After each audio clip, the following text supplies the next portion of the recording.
How many of y'all have a front door in your bedroom at home? Your bedroom leads to the porch.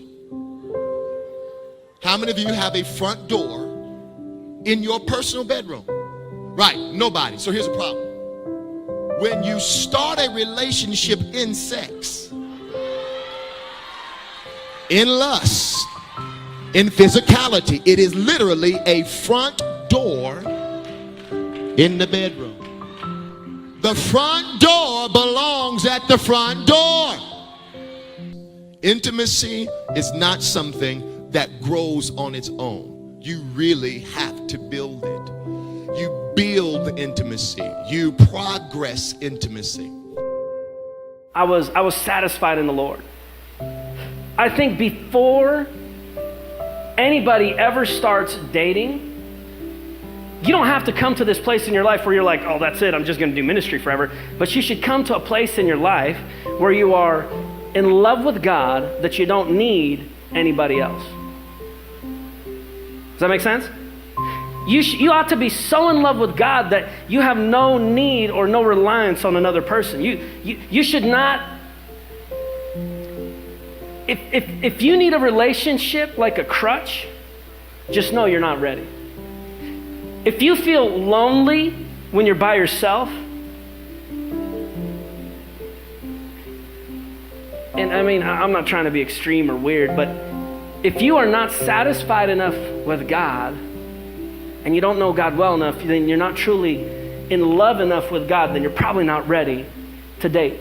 If you're gonna have love that lasts, I'm telling you, this is the most important ingredient, that you would learn to discover that your identity and your completion does not come from your partner, does not come from your job, does not come from your social status or your bank account, but your completion as a person comes from one. His name is Jesus Christ. So many people, they're like going through life and they can't wait to meet that special someone. They can't wait to start a relationship. They're so excited about getting married. They're so excited about dating people. And the problem is that when they kind of come together, we hear this stuff in society like, you know, I'm waiting for that person, my soulmate, to complete me. And you even hear things at weddings, you know, like, you complete me. And we watch that in movies, you complete me. And it sounds so beautiful and it sounds so romantic, and we cry and we clap like, I want a man like that and I want a girl. We do it all.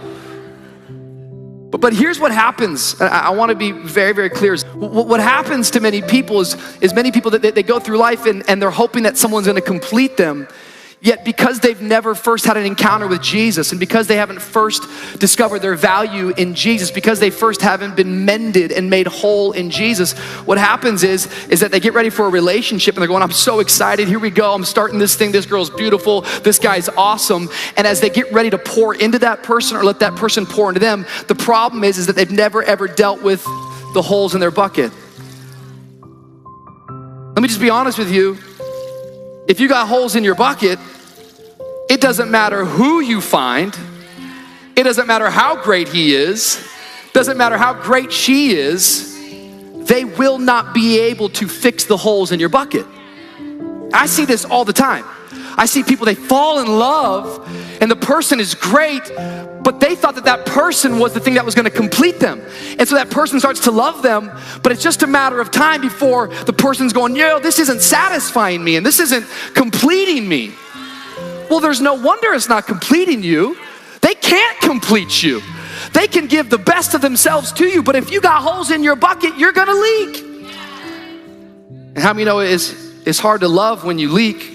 And it's hard to lead when you leak.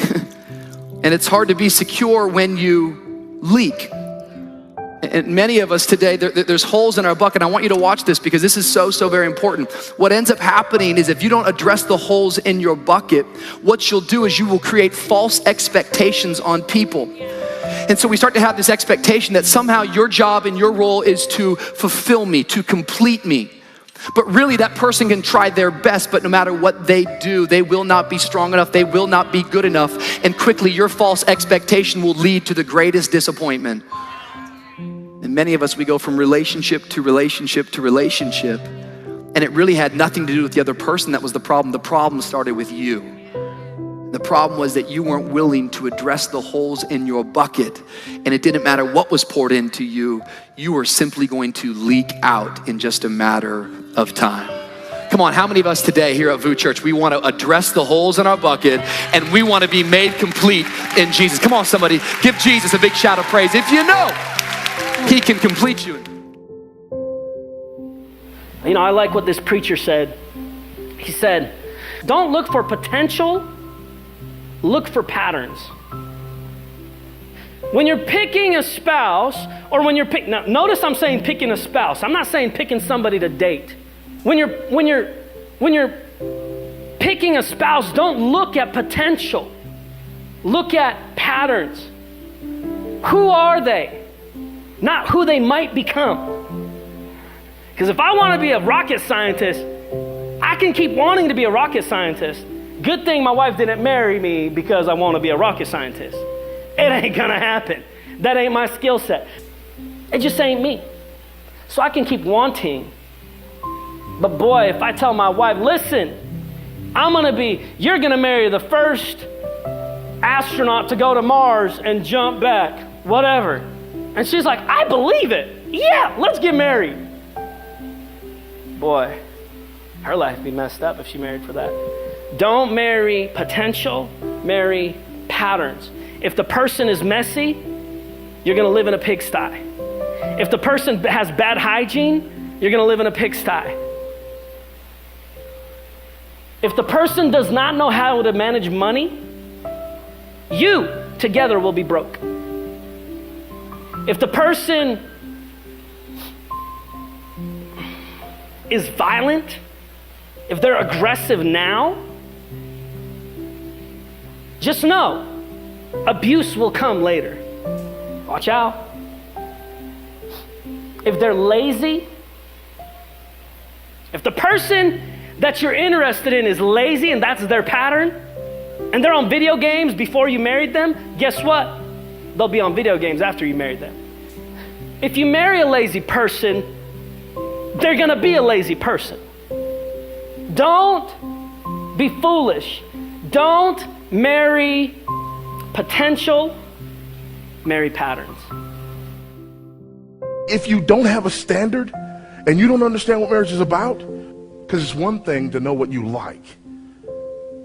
It's another thing to know what you need. We have been lied to. We have been sold a bill of goods as it relates to love. And this is a problem because we've bought into the Greco-Roman myth of romantic love. And so when we say love, a lot of times, here's what we're talking about. We're talking about this Greco-Roman myth that has at the center Cupid. And Cupid, this little cherub, shoots you with his arrow. And when he shoots you with his arrow, there is this overwhelming passion that comes upon you. And you begin to say strange things like, this thing is bigger than both of us. You have to say it just like that too, or it just doesn't work, you know? Or another one, this is one of my favorite. We don't choose who we fall in love with. Help you. And this one here, I don't understand this one, but I love it. It just sounds so cool. The heart wants what it wants. I have no idea what that means. But this is what we believe about love. And this is part of our problem. That even in church, we believe this about love.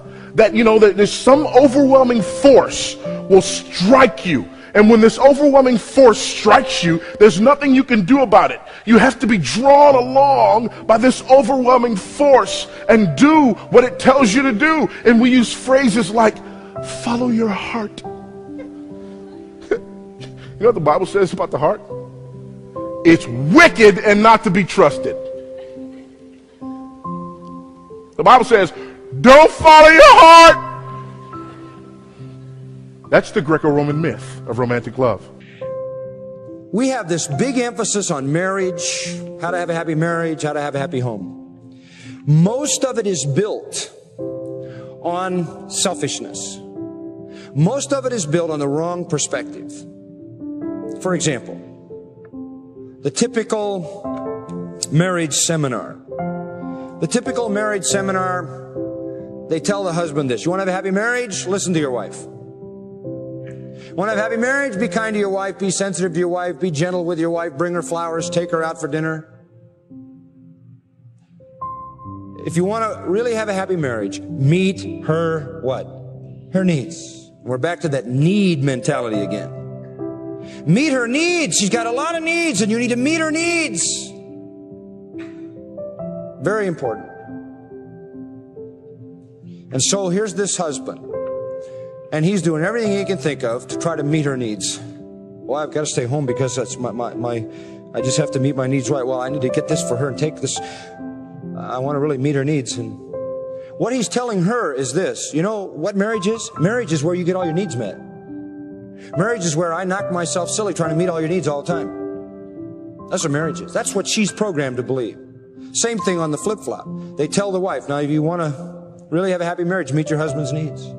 Look pretty when he comes home. Don't have your hair done up in coils like explosion in a mattress factory. Be dressed. Get your makeup on. Look nice. This needs mentality, which is such a counterproductive focus, where everybody is concerned about having their needs met. You know the problem with that? If that woman is programmed to believe marriage is where all her needs are met, the truth of the matter is there isn't a man on earth who can meet them all. And so as soon as she finds that they're not getting met, she feels justified in the fact that she's noticed somebody else who might be able to do it better. And divorce is an option. And the same with the guy. If he thinks marriage is supposed to be where all his needs are met, it's obvious that she's not going to meet them all. She ain't even going to understand them all. Then he's going to be justified in the fact that his needs aren't being met. She is not what I need, you hear them say. And off he goes and justifies another relationship. And it works that way even with the children. You know, they say, well, make sure you're sensitive and listen to your children and give them some space and meet their needs. You can really alienate yourself from everybody in your house by programming them to believe that you are this incessant need meter. How do you keep a marriage together?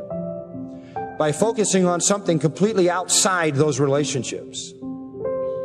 It's a given that you're married. Somebody said, you know, to me one time, well, I married the wrong woman. My response was, well, she's the right one now. And now that we've got that established, how are we going to make this thing work? But you've got to transcend that relationship. Some relationships are better than others. Some are more fulfilling than others on a human plane. But none of them will be all that God designed them to be unless the people are living outside themselves for a greater cause. And that is particularly true in the spiritual dimension. Divorce is no option for me. Why? Not because my wife meets all my needs all the time. I don't even tell her all my needs. There's anybody in the world who's going to always know all the needs of someone else. Our marriage doesn't work because I all the time meet all her needs. I don't think she even expects that. I don't expect that.